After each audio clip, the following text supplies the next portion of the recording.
بسم اللہ الرحمن الرحیم۔ السلام علیکم ناظرین، آج کی ہماری ویڈیو کا موضوع ہے امانت کیا ہے۔ ناظرین، کیا آپ لوگ ایسی امانت کے بارے میں جانتے ہیں جس کو اللہ رب العزت نے آسمانوں اور زمینوں اور پہاڑوں پر پیش فرمایا تو سبھی نے خوف الہی سے ڈر کر اس امانت کو قبول کرنے سے انکار کر دیا۔ ناظرین، کیا آپ لوگ جانتے ہیں کہ اس امانت کی ذمہ داری کا بوجھ انسانوں نے اٹھایا؟ سوال یہ ہے کہ وہ امانت در حقیقت کیا چیز تھی اور اس امانت کا ذکر قرآن پاک کی کون سی صورت میں موجود ہے، اور یہی آج کی ویڈیو کا ہمارا موضوع ہے۔ ناظرین، اللہ رب العزت نے قرآن مجید میں پارہ نمبر 22 سورہ احزاب میں ارشاد فرمایا، ترجمہ کنز ایمان، بے شک ہم نے امانت پیش فرمائی آسمانوں اور زمین اور پہاڑوں پر تو انہوں نے اس کو اٹھانے سے انکار کیا اور اس سے ڈر گئے، اور آدمی نے اٹھا لی، بے شک وہ اپنی جان کو مشقت میں ڈالنے والا بڑا نادان ہے، تاکہ اللہ عذاب دے منافق مردوں اور منافق عورتوں اور مشرک مردوں اور مشرک عورتوں کو، اور اللہ توبہ قبول فرمائے مسلمان مردوں اور مسلمان عورتوں کی، اور اللہ بخشنے والا مہربان ہے۔ ناظرین، وہ امانت جس کو اللہ تعالیٰ نے آسمانوں اور زمینوں اور پہاڑوں پر پیش فرمایا تو سبھی نے خوف الہی سے ڈر کر اس امانت کو قبول کرنے سے انکار کر دیا، لیکن انسان نے امانت کے اس بوجھ کو اٹھا لیا۔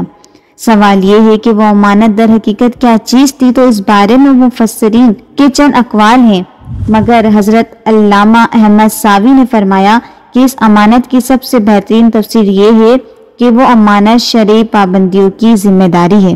روایت ہے کہ جب اللہ تعالیٰ نے شریعت کی پابندیوں کو آسمانوں اور زمینوں اور پہاڑوں کے روبرو پیش فرمایا تو ان تینوں نے عرض کیا کہ اے باری تعالیٰ، ہمیں اس امانت کا بوجھ اٹھانے میں کیا حاصل ہوگا؟ اللہ تعالیٰ نے فرمایا، اگر تم ان احکام شریعت کی پابندی کرو گے تو تمہیں بہترین صلہ اور انعام دیا جائے گا۔ تو ان تینوں نے جواب میں عرض کیا کہ اے باری تعالیٰ، ہم تو بہرحال تیرے حکم کے فرما بردار ہیں، باقی ثواب اور عذاب سے ہمیں کوئی مطلب نہیں ہے، لیکن خوف الہی سے ڈر کر کانپتے ہوئے اس امانت کو قبول کرنے سے اپنی معذوری ظاہر کرتے ہوئے انکار کر دیا۔ پھر اللہ تعالیٰ نے اس امانت کو حضرت آدم علیہ السلام کے سامنے پیش فرمایا۔ آپ نے بھی دریافت کیا کہ امانت کی ذمہ داری قبول کر لینے سے ہمیں کیا ملے گا؟ تو اللہ تعالیٰ نے فرمایا کہ اگر تم اچھی طرح اس کی پابندی کرو گے تو تمہیں بڑے بڑے انعام و اکرام سے نوازا جائے گا، اور اگر تم نے نافرمانی کی تو طرح طرح کے عذابوں میں تمہیں گرفتار کیا جائے گا۔ تو حضرت آدم علیہ السلام نے اس بار امانت کو اٹھا لیا۔ تو اس وقت اللہ تعالیٰ نے فرمایا کہ اے ابن آدم، میں اس سلسلے میں تیری مدد کروں گا۔ ناظرین، ابلیس نے سجدہ آدم علیہ السلام کے بارے میں خدا کے حکم ماننے سے انکار کیا تو وہ بارگاہ الہی سے نکال دیا گیا اور دونوں جہاں میں مردود ہو گیا، مگر آسمانوں اور زمینوں اور پہاڑوں نے امانت کو اٹھانے سے انکار کیا تو وہ بالکل عذاب الہی میں گرفتار نہیں ہوئے۔ اس کی کیا وجہ تھی اور اس کا کیا راز ہے؟ تو اس سوال کا جواب یہ ہے کہ ابلیس کا انکار تکبر تھا، آسمانوں وغیرہ کا انکار تواضع تھا، یعنی ابلیس نے اپنے آپ کو بڑا سمجھ کر سجدہ آدم علیہ السلام سے انکار کیا تھا، اور ظاہر ہے کہ تکبر وہ گناہ عظیم ہے جو اللہ تعالیٰ کو بہت ناپسند ہے، اور تواضع اور انکساری وہ پیاری ادا ہے جو خداوند قدوس کو بے حد محبوب ہے۔